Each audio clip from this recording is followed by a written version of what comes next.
Hi అండి, అందరికీ నమస్తే. నా ప్రియసఖి పార్ట్ 5 4 ఎపిసోడ్స్ చూసి ఇది చూడండి. స్టోరీ అందరూ కూడా చాలా బాగా ఆదరించారండి. చాలా డిఫరెంట్ గా ఉంది అన్నారు. స్టోరీలోకి వెళ్ళిపోదాం. చాలా బాగుంటుందండి. హీరోయిన్ల మధ్య మంచి లవ్ స్టోరీ ఉంటుంది. స్టోరీలోకి వెళ్ళిపోదాం. కళ్ళకద్దుకుని వారు వేలికి ఆ ఉంగరాలను పెట్టుకుని మాంత్రికుడికి నమస్కరిస్తారు. ఇక్కడి వరకు చెప్పుకున్నామండి పార్ట్ 4 లో. పార్ట్ 5 మాంత్రికుడు కాళికా మాత ముందు పడుకుని ఉన్న దంపతుల దగ్గరికి వెళ్లి కాళికా మాతని చూసి నమస్కరించి మనసులోనే మంత్రం పఠించి తన 2 చేతులు చాపుతాడు. వెంటనే ఆ మాంత్రికుడి చేతుల్లో బలి ఇవ్వడం కోసమని ఒక పెద్ద ఖడ్గం ప్రత్యక్షమవుతుంది. మాంత్రికుడు కళ్ళు తెరిచి ఆ దంపతుల దగ్గరికి వెళ్లి జై కాళీమాత అని గట్టిగా అరుస్తూ ఒక్క వేటితో వాళ్ళని చంపేస్తాడు. వారి రక్తం కాళికామాత కాళ్ళ మీద పడుతుంది. వెంటనే కాళికామాత విగ్రహంలో నుంచి ఒక దివ్యమైన వెలుగు వచ్చి ఆ మాంత్రికుడిలోనికి చేరుతుంది. మాంత్రికుడు తన 2 చేతులు చాచి తనకు వచ్చిన శక్తిని అనుభూతిని చెందుతూ ఉంటాడు. కాసేపటికి వెలుగు మాయం అవడంతో మాంత్రికుడు కళ్ళు తెరిచి చూస్తాడు. ఆ ప్రదేశం మొత్తం ఆ దంపతుల రక్తంతో నిండిపోయి ఉంటుంది. మాంత్రికుడు డుంబుని చూసి వెళ్ళిన పని ఏమైంది అని అడుగుతాడు. డుంబు ముందుకు వచ్చి అడవిలో జరిగింది మొత్తం మాంత్రికుడికి చెప్తాడు. మాంత్రికుడు అదంతా విని ఒక్కసారిగా గట్టిగా నవ్వుతూ నేను ఆ ప్రదేశానికి వెళ్లే సమయం ఆసన్నమైందన్న మాట్రా అని అంటాడు ఆ మాంత్రికుడు డుంబుతో. ఇక ఆ అంశలో పుట్టిన కన్య మాత్రమే వెళ్ళగలదు కదా. పైగా ఆమె ఎక్కడ ఉన్నదో మనకి ఇప్పటి వరకు తెలియనే లేదు. అసలు కనీసం ఆమె జన్మించిందో లేదో కూడా మనకు తెలియదు కదా ప్రభు అని అంటాడు డుంబు. మాంత్రికుడు అందుకోసమే ఈ బలి డుంబు. ఆమె ఆచూకీ తెలియడం కోసమే నేను ఈ దంపతులను బలి ఇచ్చింది. నా మనసు ఎందుకో చెప్తుందిరా డుంబు, ఆమె ఖచ్చితంగా జన్మించే ఉంటుంది అని. ఇప్పుడు నాకు ఆమెను కనుగొనగలిగే శక్తి నాకు వచ్చింది అని చెప్పి కళ్ళు మూసుకుంటాడు ఆ మాంత్రికుడు. ఇదంతా మన అమ్మవారి అంశతో పుట్టిన మన హీరోయిన్ కోసం అన్నమాట. మన హీరో ఎలా కాపాడతాడో అనేది చూద్దాం. అసలు హీరోకి దేవుడి మీద నమ్మకమే ఉండదు. మరి అలాంటిది హీరోయిన్ ఎలా ప్రేమిస్తాడు అనేది చూద్దాం. వెంటనే ఆ ప్రదేశంలో ఉన్న రక్తం ఆ దంపతుల శరీరాలు కూడా క్షణకాలంలోనే మాయమవుతాయి. మాంత్రికుడు కళ్ళు తెరిచి తన చేతులు 2 తిప్పుతూ మంత్రం చదువుతాడు. వెంటనే తన ఎదురుగా పెద్ద అగ్నిగుండం ప్రత్యక్షమవుతుంది. మాంత్రికుడు వెంటనే తన మెడలో ఉన్న గవ్వల హారంలో నుంచి ఒక గవ్వ తీసి కళ్ళు మూసుకుని ఏదో చెప్పి ఆ మంత్ర గుండంలోకి వేస్తాడు.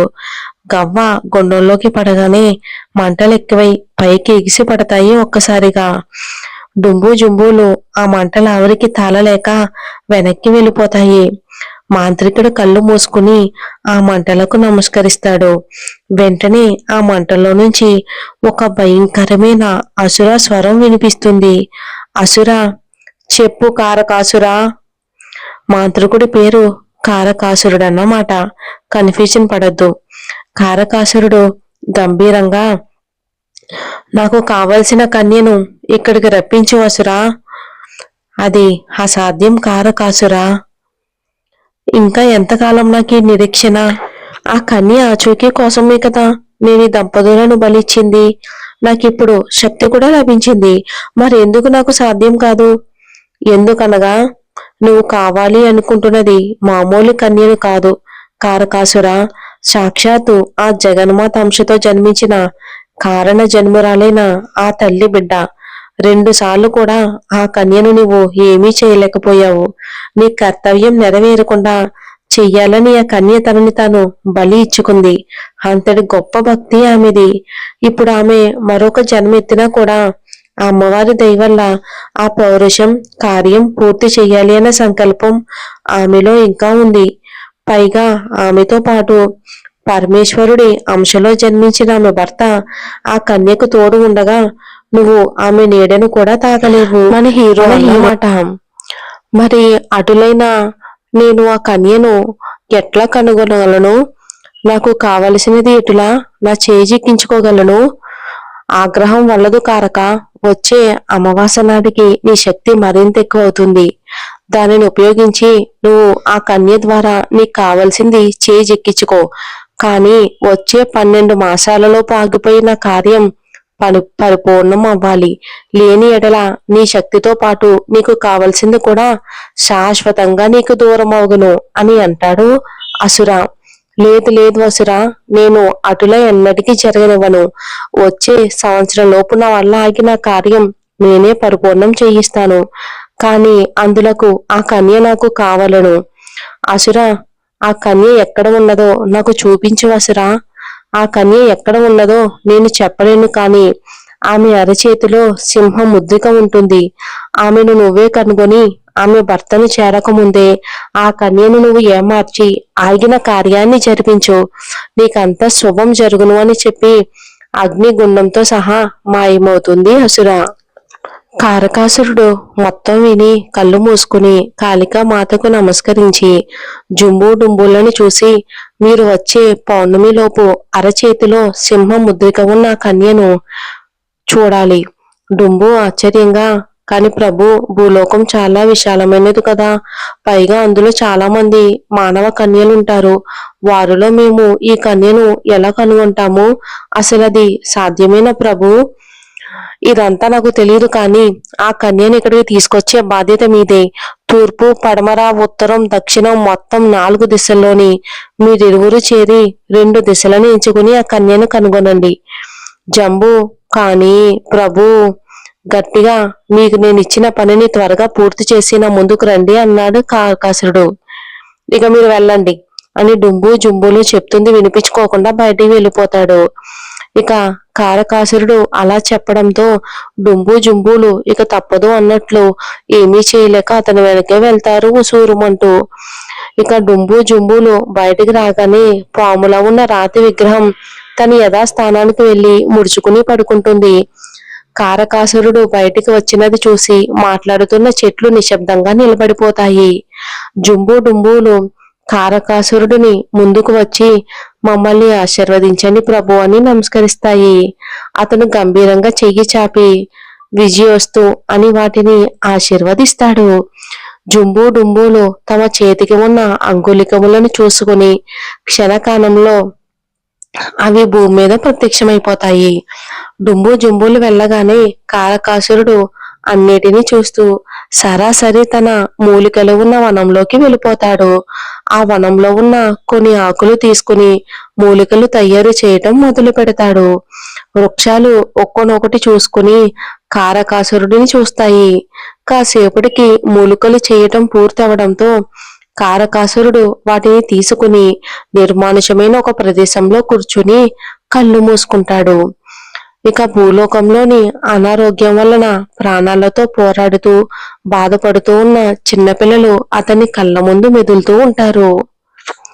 కారకాసురుడు వెంటనే తన మంత్రశక్తితో ఉన్న ఆ చోటే అలాగే కళ్ళు మూసుకుని తను తయారు చేసిన మూలికలను చేతిలోకి తీసుకుని ఆ పిల్లల నుదుటి మీద రాస్తాడు. కారకాసురుడి మాయ వలన కేవలం అతని చెయ్యి మాత్రమే ఆ పిల్లల మీద పడుతుంది. పిల్లలకు మూలికలతో ఉన్న కారకాసురుడి చెయ్యి నుదుటి మీద తగలగానే మాయం చేసినట్టు వారికి ఉన్న జబ్బులు తగ్గిపోయి ఆరోగ్యవంతులయ్యి గాఢ నిద్రలోకి వెళ్ళిపోతారు. అలా మాంత్రికుడు తన దివ్య దృష్టితో అనారోగ్యంతో బాధపడుతున్న పిల్లలకు తన మూలికలతో వైద్యం చేసి తిరిగి ఆరోగ్యవంతులను చేస్తూ వారి ఆయుష్ పెంచుతుంటాడు. కారకాసురుడిని గమనిస్తున్న వృక్షాలు తమలో తామే మాట్లాడుకోవటం మొదలు పెడతాయి. మొదటిది, ఈ మాంత్రికుడు ఏంటో నాకు ఇప్పటి వరకు అర్థం కాడు.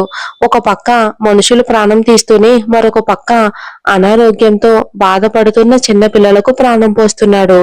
ఒక పక్క మనుషులను బలి ఇచ్చి రక్తం చిందిస్తూనే మరో పక్క ప్రశాంతత కోసం తనకంటూ ఈ మాయావనాన్ని సృష్టించుకున్నాడు ఈ మాంత్రికుడు.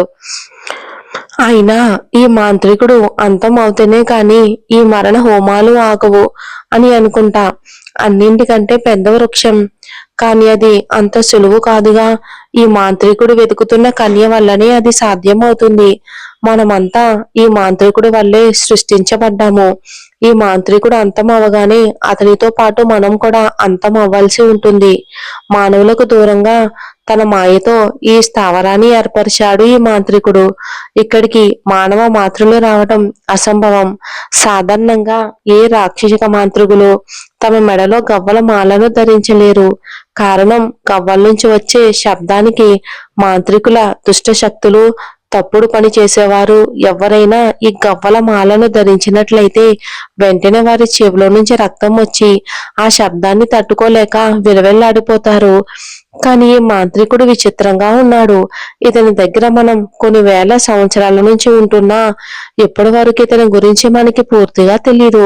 ఒక పక్క అమ్మవారిని పూజిస్తూ పసిపిల్లల ప్రాణాలు కాపాడుతూ మహాభక్తుడిగా ఉంటూనే మరో పక్క రాక్షస మాంత్రుడిగా నరబలులను ఇస్తున్నాడు. ఇతని గురించిన రహస్యం ఒక్క కాళికామాతకు తప్ప ఎవ్వరికీ తెలియదు. ఇంకెంతకాలం మనం ఇలా ఉంటామో నాకు తెలియదు, కానీ ఈ మాంత్రికుడు వెతుకుతున్న కన్య మాత్రం ఎక్కడ ఉన్నదో ఏమో.